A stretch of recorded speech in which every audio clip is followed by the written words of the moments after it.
anyone else who wasn't able to join us today, so we can just go ahead and start. Thank you so much for joining us. My name is Mary, if you haven't seen me in any of these sessions so far, and I'm the new Director of Education. And Miss Marie, who's our new French teacher and also serving as a school counselor, is also joining us to provide French language support if anyone would like that. So welcome, Marie. Thank you for joining us. So we're here today as the second part of our family learning series this year. Thank you. And the focus today is just on some strategies and tips for managing home learning. Full disclosure, I had a home learning moment yesterday and was very frustrated with what was happening in my own home. So we know that this is a really challenging and difficult time for everybody at home, and we just want to walk beside you as you're going through this. So we've come up with a few tips that we think might help to keep things going at home. Is there anybody who would like me to provide French translation throughout the session? Please go ahead and send a message in the chat window or send me a message if you would like us to stop every minute or so to just provide some translation in French. Otherwise, we can just continue in English, and my French is not very good, so I will just continue in English, and then you can feel free to ask questions in French if you'd like some clarification.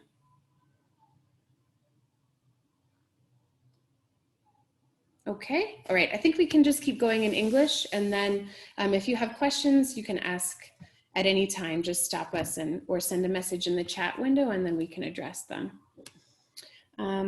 Okay, so when we think about managing home learning, and I'm using the word managing because it really is, it's a whole project that you're managing at home.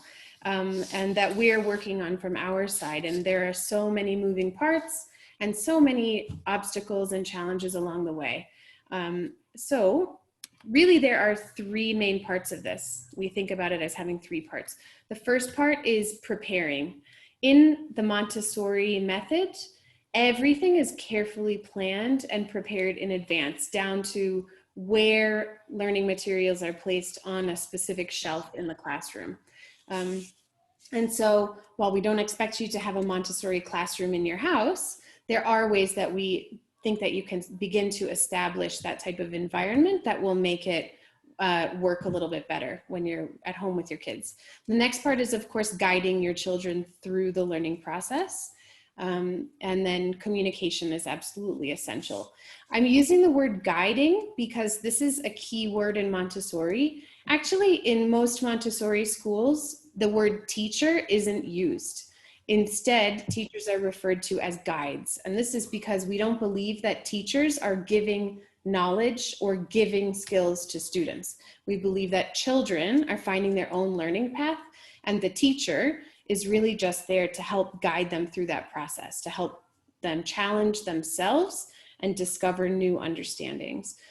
So I'm going to use that word guide today because I don't want you to walk away feeling like you are supposed to be the other teacher at home, because that isn't the case. And then we'll move on to a little bit about communication. So preparing. And by preparing, I mean, how are we setting the stage? How are we getting everything in place so that our kids feel like they're able to learn in the home environment, so that you feel like you can cope with whatever that looks like, and so that the environment is ready.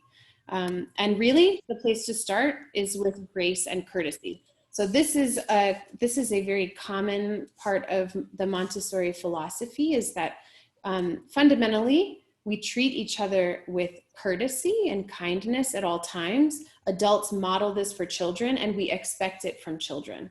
We teach them explicitly how to show courtesy and respect towards others. And grace really is something that we all need right now, because this is just an incredibly challenging set of circumstances for everybody. And I know that every family has their own situation. We're all dealing with different aspects of the pandemic right now. And so having some grace towards ourselves when we're at home and things don't go perfectly smoothly all the time, and as a teaching team at school when we're trying to learn new tools and sometimes we make mistakes, this is just essential. And this is something that you can help your children develop by showing them grace when they make mistakes, and also talking about it and reflecting on it when something doesn't go right. So that's step one, is just starting there. Another really important part of managing home learning is structure in general. And this is really important in Montessori. And it just helps, especially in childhood, to create a sense of calm and an ability to move through what otherwise might be just unexpected changes, constant changes. And so this is something that we hope that we can help you develop at home, so that there's a bit of consistency and kids know what to expect of each day, and they know what's expected of them. So there are three main parts of this. And the first part is a schedule. So we teachers have provided schedules, and these are changing a little bit each week as they add or change the small groups and the individual sessions that they're running. But that's only the learning activities that are being shared, and then any Zoom your children are in. There are so many other important parts of a daily schedule that happen when children are in school, and now that they're at home, this is something to build into a routine. And so we strongly recommend taking some time to plan together with your kids, if it's age appropriate, what the flow of the day will look like. When is there a snack? When are there breaks? When are there meals? When are we all sitting and reading quietly or doing our own thing separately? When do all of those things happen?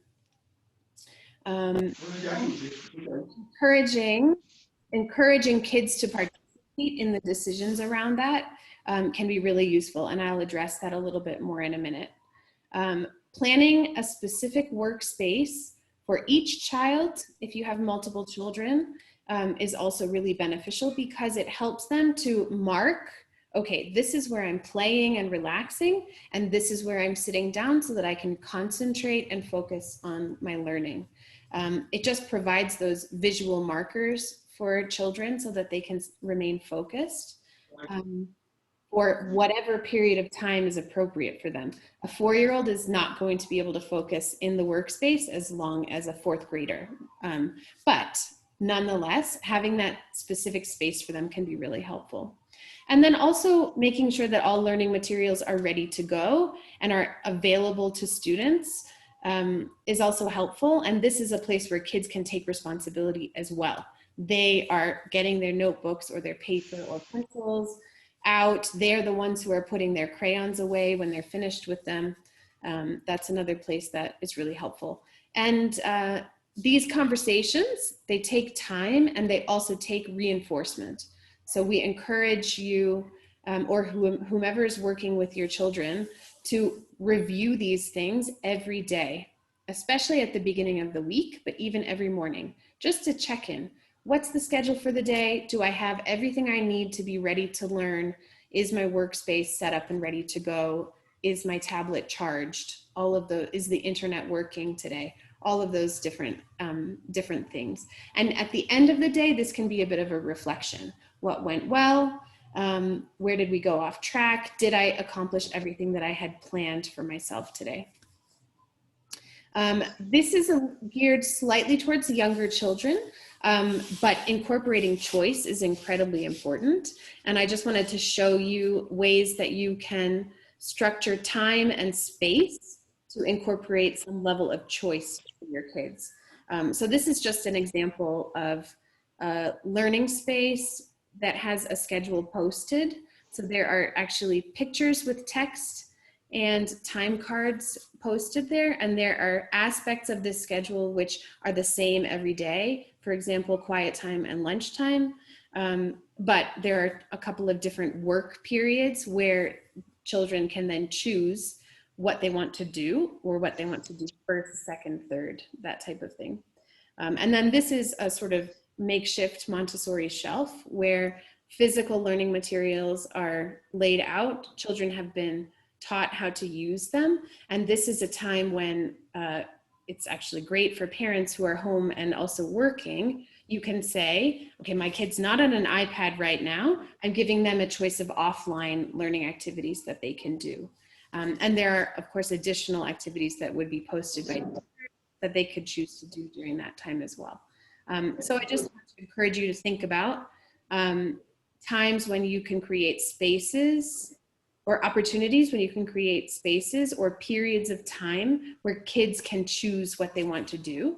This can take a little bit of the pressure off of the adult to plan every minute of what children are doing, and it helps them develop independence, which of course is part of the goal. Please just stop me if I'm talking too fast or if you want to ask a question, or drop a question in the chat window and we'll get to it. We also want to encourage parents to incorporate family contributions. You might remember that this is included in the home learning handbook that we sent at the beginning of the year. And the practical life curriculum is a core element in the Montessori curriculum that we use. This is important for a few different reasons. It's not only important because really every member of a home should contribute to the home, and this is a value that we can help children to develop by starting right away with small contributions that are age appropriate. But for younger kids, it also helps them to develop fine motor skills and gross motor skills. It helps them prepare for learning to read and write and different literacy activities by developing those fine motor skills. There are many, many benefits to this. It also helps plan and structure the day when you have your kids home all day, every day for 6 months. So this is something that you can build into that schedule that will become self-directed over time. When children get into a routine and develop the habit of contributing to the home, then it becomes just a natural part of their day.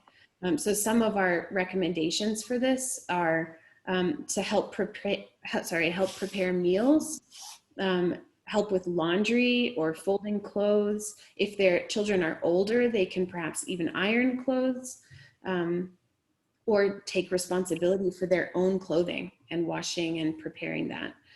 Sweeping, dusting, tidying, of course. We encourage kids to make their bed every morning and maintain the bedroom. Caring for pets and plants is another useful activity. Older students might help with sewing or repairing buttons or things like that. There are really any number of activities that students can participate in, and teachers will continue to share practical life activities for kids to do at home. But we ask that you try and build that into your daily routine. This is also something that could be supervised by someone else if you are also working full-time, because it requires a low level of supervision if your children need supervision for these types of activities. Lastly, I just want to re-emphasize the idea of collaboration as you're planning these structures. So if you have the privilege of having an adult helper at home, a tutor or another caregiver like a nanny or another adult family member who's helping with your children or older siblings, we encourage you to really take time to sit down together and shape a schedule. What should the routine look like day to day? Give them a little bit of crash course training in Seesaw and Zoom. Show them the video of this morning session where we gave some tips for caregivers, or ask us for help. We're happy to connect with those adult helpers at home. Help them to understand the purpose of the learning spaces that you've created in your home and how you expect them to be every day. And then make sure that whatever the expectations are in your home for when learning happens and how it happens, that they are understood and that you have agreed on them. And you'll notice that a lot of the things I have in the column for older children are the same. And this is because as kids get older, we're really hoping that they will take ownership of the learning process and their home lives. So if you have kids who are older, and this could even go down to grade 3 and even grade 2 for some kids, work with them to set their own schedule. Talk about what makes sense. Do they want to do their math and number work in the morning, or would they rather do it in the afternoon? What works for them? And make sure they're comfortable with Seesaw. Sometimes your kids are going to be better at Seesaw and Zoom than you are. So you can even ask them to train you. And this is a really good way to get kids engaged in learning and give them a bit of confidence. And then again, of course, expectations have to be understood and agreed on. And children need repetition. So going back over expectations again and again will never hurt, and will usually only help the situation to reduce conflict and other types of challenges that you might face. If you have any questions about these strategies for planning the home learning environment, please go ahead and ask them now, or drop them in the chat window if you think of them, and we'll come back to them. If there are no questions, I will go ahead and move on to guiding students. Again, if you want any language support, please just let me know, stop and let us know. Okay. All right, so when it comes to the actual learning process, the idea here, the ultimate goal for kids at every age, and of course it looks different.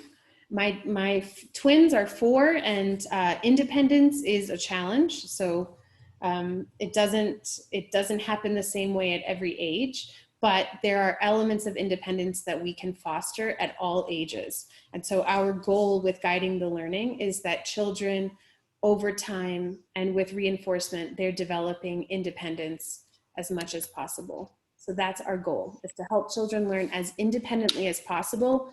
This has the added benefit of enabling you to survive the home learning experience with all of the other things that you have to manage as well.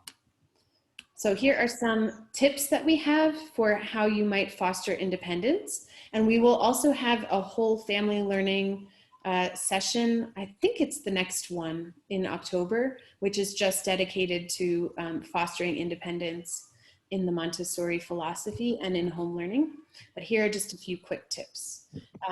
So I mentioned this before, but really at every opportunity, try and find moments when your child can lead the planning process, when they can make choices about what they're going to do and how they're going to do it.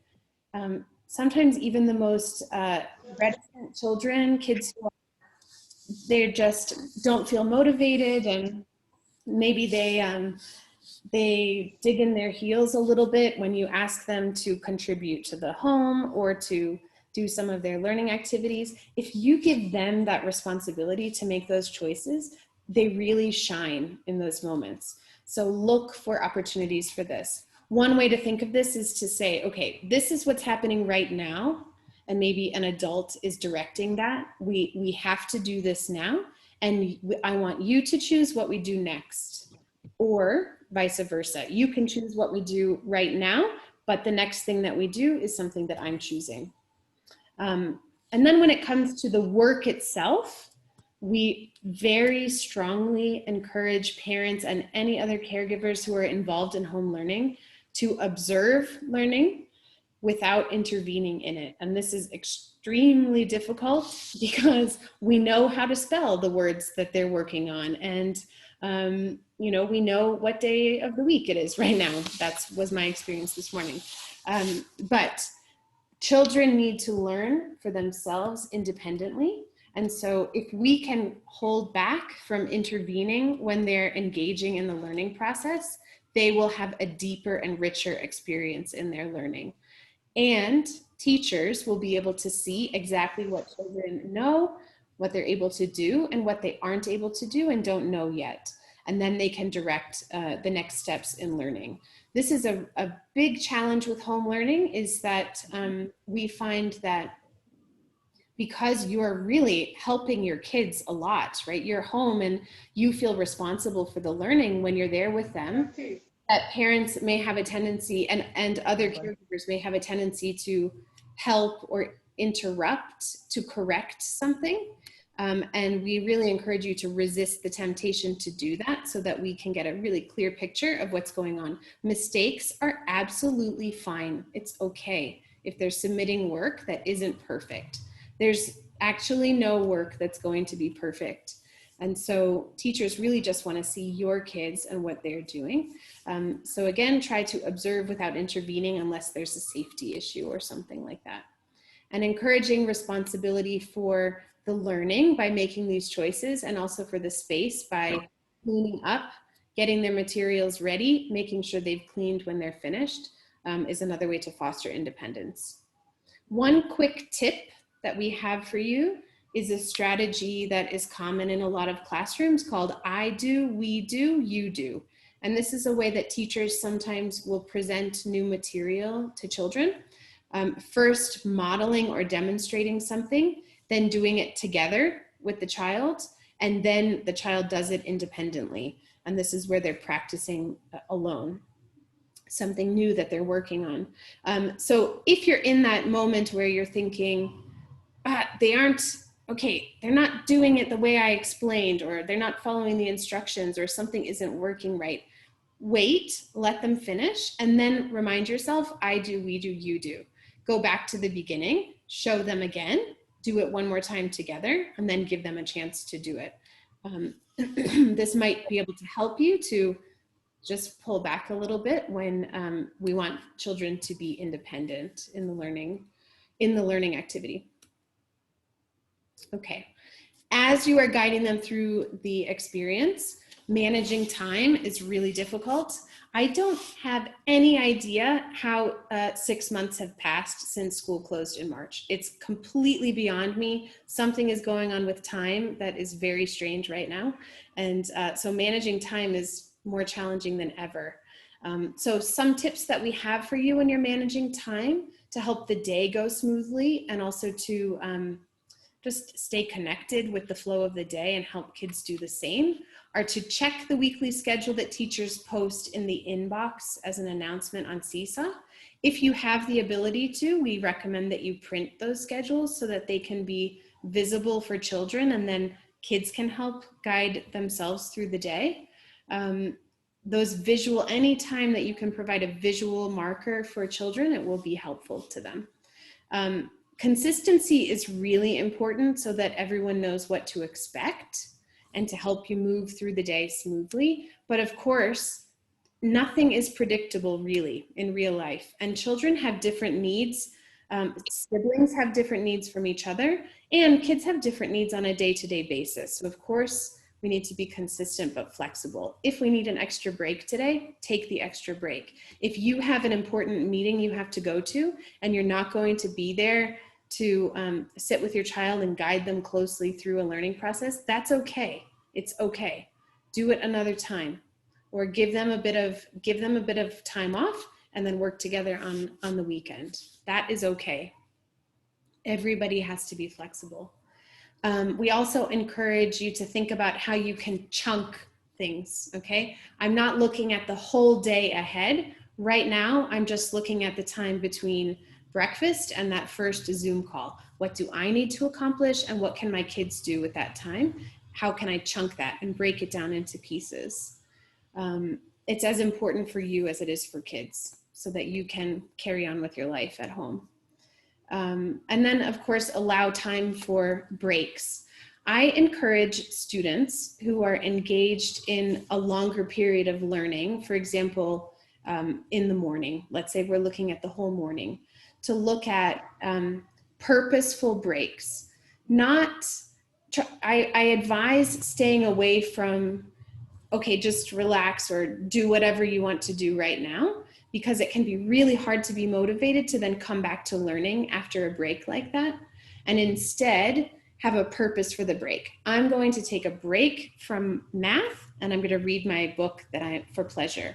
Or I'm going to go and have a drink of water because I just need a 2-minute break right now, but I'm having a drink of water and then I'm coming back and sitting down to carry on with the story that I'm writing. Or it's lunchtime, so I'm going to take a break to prepare the meal, sit together and eat the meal, clean up after the meal. Or this is free play and it's outdoors, something like that. having a bit of clarity around the purpose of the break can help it to help kids to really detach from the learning, but still enable them to come back to it afterwards. And I know for many of us, the beautiful glory days of naps are over, but everyone benefits from quiet time in the afternoon. And this can be really helpful for parents or other adults who are at home and have other tasks that need to be done. And kids need it. Learning uses their brains all the time, and play uses their bodies and brains. Whatever they're doing, it's tiring.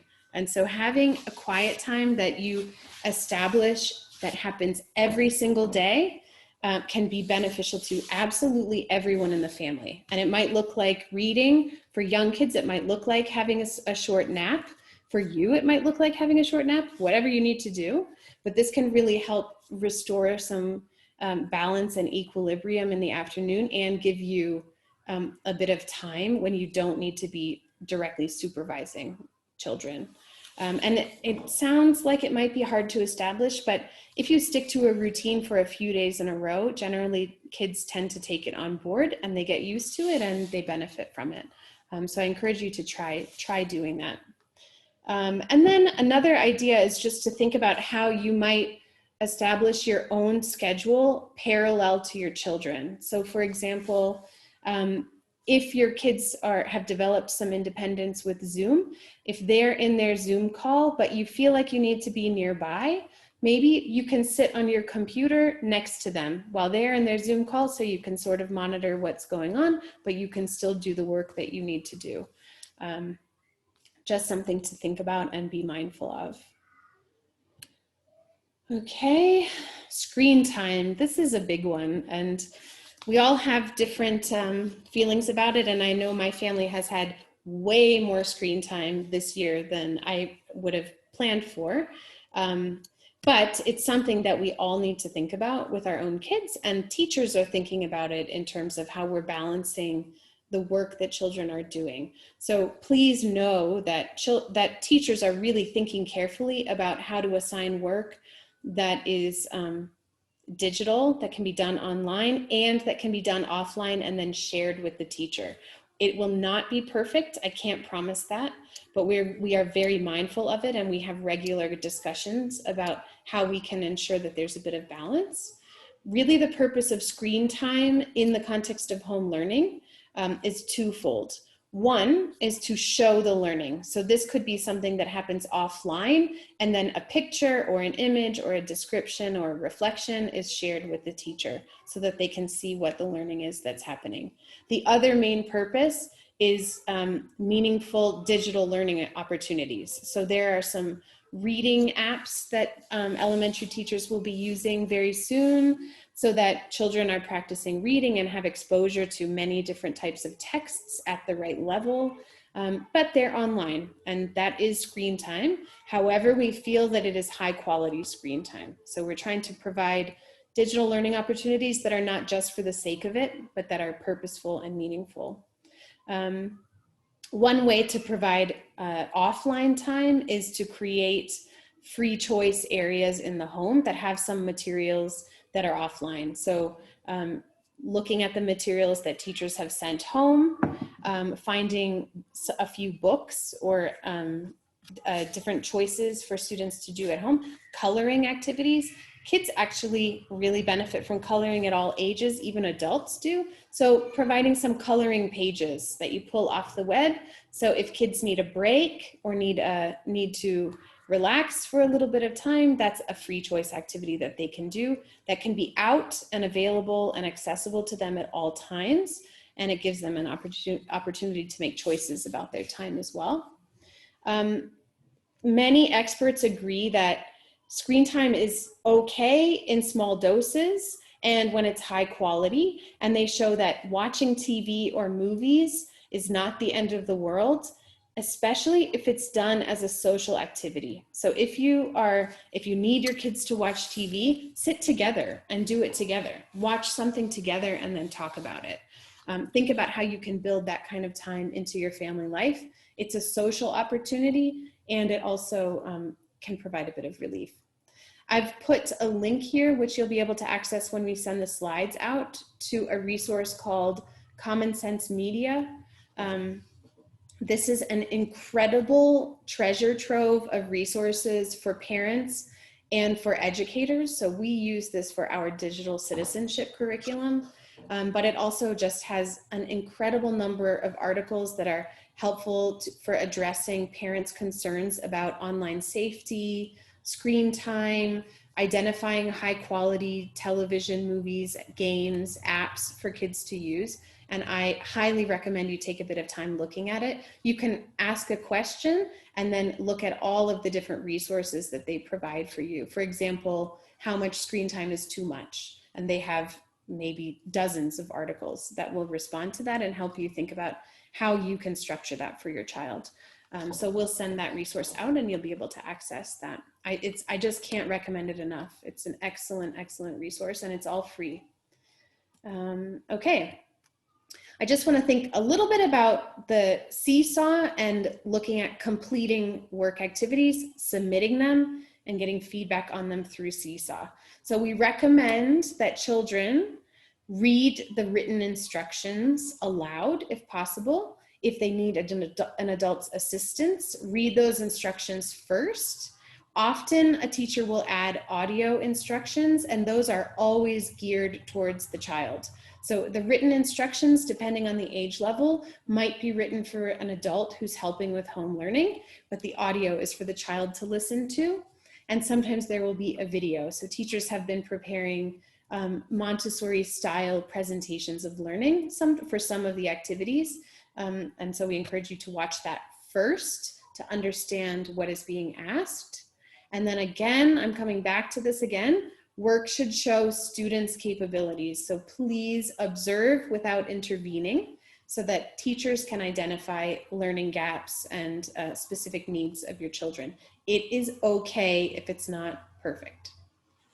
And then we also encourage all kids to develop some level of independence in Seesaw. It's an incredibly child-friendly application, so they tend to be pretty quick to do this.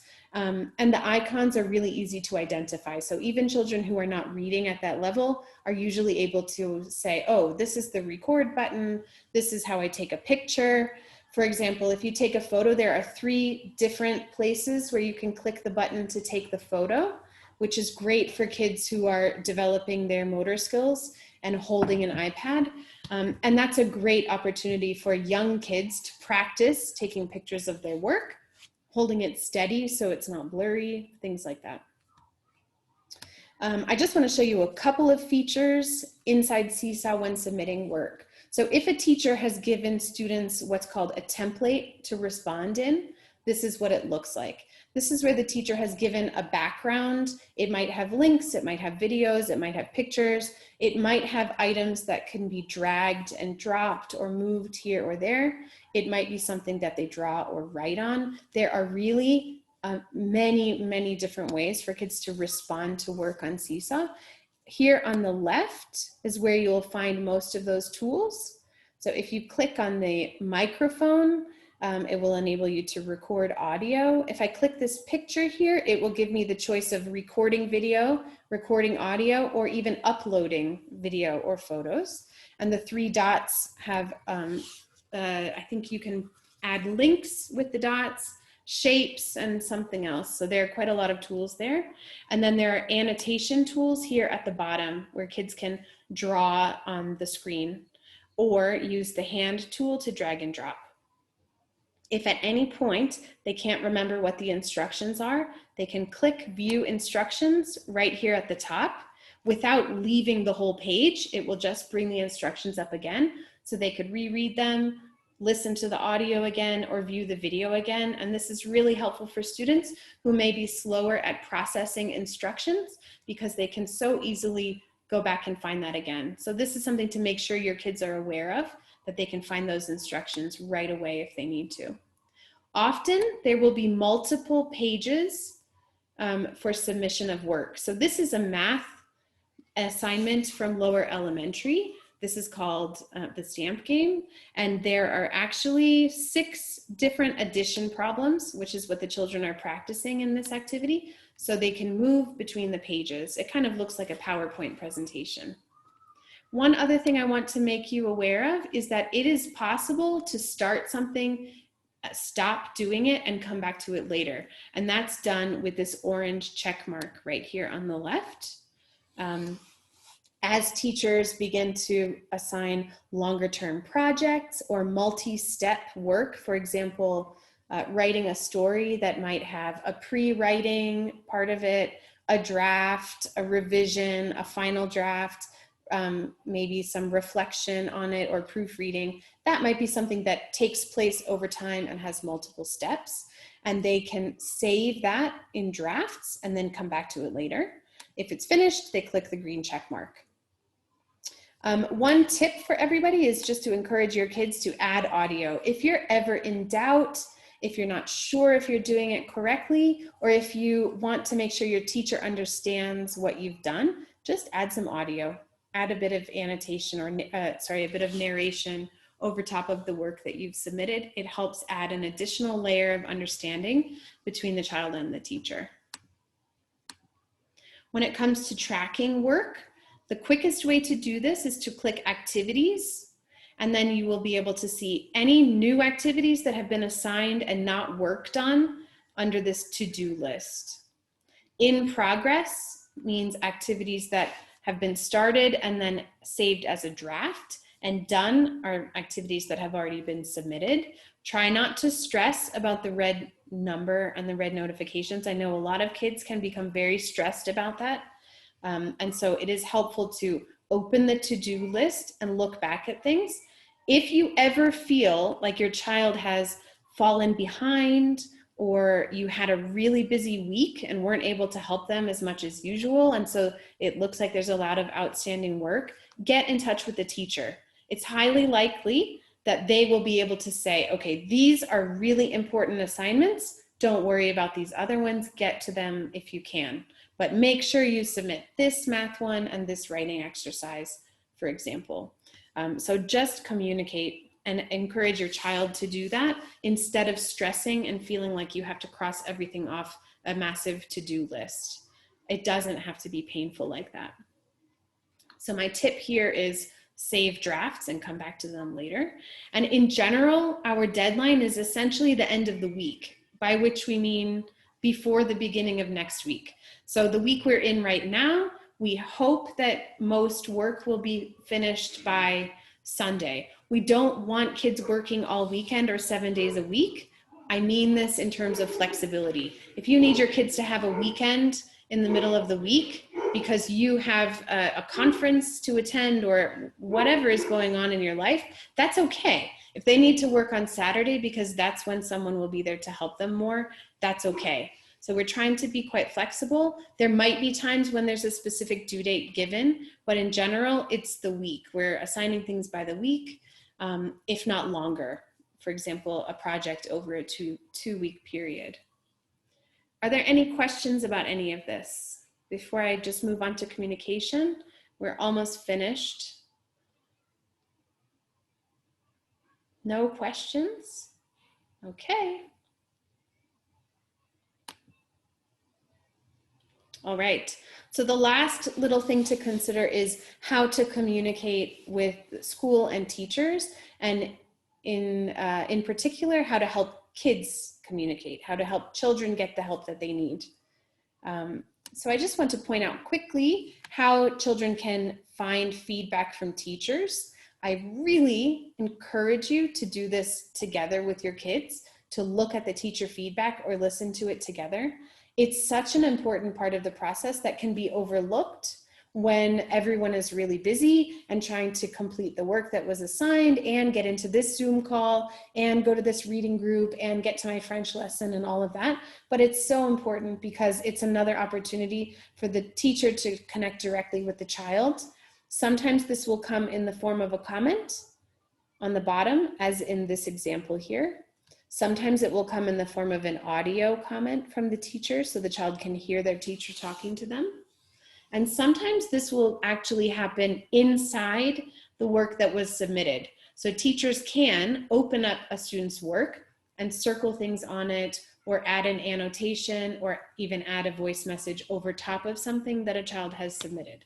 So those are 3 different places that you might find that. And kids and parents in the family app will have a notification. If you go into the inbox, there are messages and then there are notifications. And the notifications that you see are whenever something has been posted to the journal, as in it's been completed, and when a teacher has commented on it. So you'll be able to see that. Something exciting that will happen soon is that kids are starting to share work with each other so that they can respond to each other's work. And that happens through the blog. It's actually open already in the elementary classrooms. So if you have an interest in having a look at that, ask your child to show you how they can do that. And we'll share instructions with parents soon. If your child needs help, we very strongly, going back to this idea of independence and observation without intervention, we ask that you encourage your child to reach out to the teacher directly to get assistance. First, they should look and see if they can find the information in another place, reread instructions, check the schedule for the Zoom link, those types of things first. And then if they still feel like they aren't able to understand something that's happening, or they would like some assistance, then this is the best way to do it. For your child to click this add button in Seesaw, this will enable them to add something directly to the stream in their journal. It will notify the teacher and the teaching assistant or assistants so that they can get some help. There are many different ways to do this. Of course, they have the full range of options for adding something. So they could add a drawing with audio or text or shapes. They can also add a note with audio on top of it. They can also add a video. So this is appropriate for children of every age. And it's really important to help children develop that self-advocacy and take ownership of their learning. So we encourage you to have kids do this, and they should do it through Seesaw. This is how kids should communicate with teachers.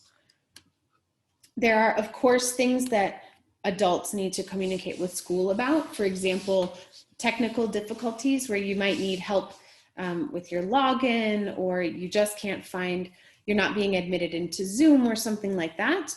If you have questions about your child's academic progress or the academic program in general, you might want to contact school. You are very welcome at any time to contact the teacher to request a conference about your child's learning, or to request additional support, for example, language support or that type of thing. And these are the best 3 ways to do that: using the Seesaw Family app, Montessori Compass, and or email. We are not using WhatsApp with teachers this year. We don't want to be sharing teachers' personal phone numbers because they're not on campus right now. So it's their personal numbers that they're on at the moment. And there is just a constant flow of messaging and notifications for teachers. And we want them to, we want this to be manageable for teachers. So we're asking teachers to communicate with parents in these 3 ways. It's 3 different places to monitor for those parent communications. So we ask that you stick to those if you possibly can. You can use my WhatsApp. I've given you my personal number. But if you can contact teachers through Seesaw, Montessori Compass, and email, that would be really wonderful. The last thing is what we started with. If we can start every day with grace and courtesy, even if something goes off the rails at some point and there's frustration or a bit of conflict or a bit of confusion or a bit of stress, if we end the day the same way that we started it, then we can restore equilibrium. And that means taking responsibility if we make a mistake, being honest and reflective about it, and forgiving each other. And so we hope that you can try and do that at home. I think everybody needs it right now. I've added an article here. This is actually from Common Sense Media, and it has some really, really cool strategies for how to develop resilience in your children. I think this is something our kids are already learning without our help this year. They are so resilient. Okay, I'm going to stop. If anybody has any questions, I'm happy to stick around and answer them. And Maria's here as well if you'd like to speak in French with her. And I will share this recording with other parents so that everybody has a chance to see it if they'd like to.